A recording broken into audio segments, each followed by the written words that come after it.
بسم الله الرحمن الرحیم. یو بوډا د دمشق په غرونو کې خس ټولول او خرڅول به یې تر څو د خپلې کورنۍ اړتیاوې پوره کړي. یو ورځ سلیمان علیه السلام بوډا د خسو ټولولو په حالت کې ولید. زړه یې پرې ودرېد. تصمیم یې ونیوه چې د بوډا د ژوند حالت تغیر کړي. تخت یې د غره لمنې ته راکوز کړ. بوډا ته یې یو قیمتي غمی ورکړ تر څو ویې پلوري او خپله زندګي پرې جوړه کړي. بوډا ترې مننه وکړه او مخ په کور روان شو. کور کې یې غمی خپلې مېرمنې ته ور وښود.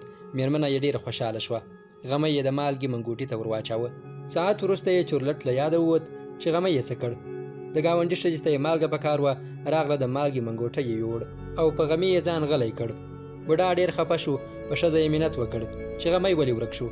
د بوډا ښځه په سرو سترګو ناسته وه چې په ما څه وشو، ولې مې غمی له یاده ووت. څو ورځې وروسته بوډا غره ته لاړ او په غره کې بیا د سلیمان علیه السلام سره مخ شو. د غمي د ورک کېدو کیسه یې ورته وکړه. سلیمان علیه السلام بل غمی ورکړ. ورته یې وویل احتیاط کوه، بابا جانه درنه ورک نشي. بوډا ترې مننه وکړه. خوشحاله مخ په کور روان شو. په لاره کې یې غمی له جیبه راوویست. په یوه ډبره یې کېښود. خپله ترې څو قدمه لرې کېناست او د غمي په ننداره بوخت شو. په همدې وخت کې یو مرغه راغی. غمی یې په خپله مشوکه کې وتښتاوه. بوډا ډېرې منډې او چغې ووهلې خو ګټه یې ونه کړه. څو ورځې بوډا له کوره ونه وت. مېرمنې یې وویل د خوراک لپاره څه نشته، تر څو به په کور کې ناست یې. بوډا زړه نازړه بیا غره ته لاړ. خس یې راټولول چې د سلیمان علیه السلام غږ یې واورېده. ودرېد. ملا یې نیغه کړه. ګوري چې سلیمان علیه السلام ولاړ دی او حیران حیران ده ته ګوري. بوډا بیا خپله کیسه سلیمان علیه السلام ته وکړه چې غمی رانه مرغه وتښتاوه. سلیمان علیه السلام وویل پوهېږم بابا جانه چې ته ماته دروغ نه وایې. نیسه دا بل غمی در واخله. ګوره چې دا له هغه دواړو غمیو قیمتي دی. ورک یې نه کړې. ضرور به یې خرڅوې او خپل ژوند به پرې جوړوې. بوډا د سلیمان علیه السلام سره ژمنه وکړه چې دا غمی به په ښه قیمت خرڅوم. د خسو پنډ یې راواخیست او مخ په کور روان شو. د بوډا کور د سیند پر غاړه و. کله چې سیند ته ورسېد غمی یې له جیبه رابهر کړ چې راځه یو وار یې د سیند په اوبو پرېمینځه. غمی د پرېمینځلو په وخت کې د بوډا د لاس نه اوبو کې ولوېد. بوډا ډېرې غوټې پسې ووهلې خو څه په لاس ورنه غلل. ډېر خواشینی کور ته لاړ. څو ورځې په کور کېناست او د سلیمان علیه السلام له ډاره غره ته نه تللو. مېرمن یې ډاډ ورکړ چې مه ډارېږه، د غمی والا چې هر څوک دی ته پرې ګران یې. که دې بیا ولید ټوله کیسه ورته وکړه، زه مطمئنه یم چې څه به درته نه وایي. بوډا په ډار ډار غره ته لاړ. خس یې راټول کړل او په شا یې راواړول. غوښتل یې د کلي په لور حرکت وکړي چې د سلیمان علیه السلام تخت یې ولید.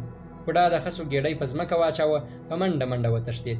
سلیمان علیه السلام غوښتل مخه یې ونیسي چې د الله جل جلاله استازي جبرائیل امین پرې غږ وکړ ای سلیمانه، الله جل جلاله وایي ته څوک یې چې زما د بنده حال تغیروې؟ زه دې له یاده ویستلی یم.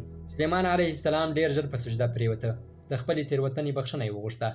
الله جل جلاله د جبرائیل امین په واسطه سلیمان علیه السلام ته وویل چې تا خو زما د بنده حال تغیر نه شو کړی. ته اوس وګوره چې زه یې څنګه تغیروم. بوډا په بیړه د کلي په لور روان و چې څو تنه کب نیونکو سره مخ شو. کب نیونکو بوډا ته وویل بابا نن موږ ډېر کبان نیولي، راشه څو کبان درکړو. بوډا د کب نیونکو څخه کبان واخیستل. ډېرې د خیر دعاوې یې ورته وکړې او مخ په کور لاړ. د بوډا ښځې چې د کبانو ګېډې څیرې کړې، د یو کب په ګېډه کې یو ښکلی ځلېدونکی غمی پیدا کړ. په بوډا یې د غمي زیری وکړ. بوډا خوشحاله شو. ښځې ته یې وویل کبانو ته مالګه ورکړه، زه به ځنګل ته د خسو پسې لاړ شم. د بوډا ښځې چې د مالګې نوم واورېده لومبنی غمی ور په یاد شو چې د مالګې منګوټي کې یې اچولی دی. ژر د ګاونډي کور ته ورغله. د ګاونډي ښځې چې کله د بوډا ښځه ولیدله په وزر او زاریو یې پیل وکړ چې خیر دی ترورې، غمی دې واخله خو مېړه ته مې څه مه وایه چې له کوره مې شړي. د بوډا ښځې غمی واخیست. د ګاونډي ښځه یې وبخښله. بوډا ځنګل کې ونې ته وخوت. څو وچ لرګي یې رامات کړل چې د مرغه په ځاله یې سترګې ولګېدې. ګوري چې ځاله کې غمی پروت دی. غمی یې راواخیست. کور ته راغی. ښځې یې کبان پاخه کړه. ښه پرېمانه یې وخوړل. په سبا یې بوډا 3 واړه غمي په لوړ قیمت خرڅ کړل. خپله زندګي یې پرې جوړه کړه. سلیمان علیه السلام دا هر څه ولیدل او پر دې یې یقین راغی چې د بنده حال بنده نشي تغیرولی څو چې الله جل جلاله یې تغیر نه کړي. که مو ویډیو خوښه شوې وي نو زموږ یوټیوب چینل سبسکرایب کړئ او ورسره خوا کې د بیل آیکن ووهئ.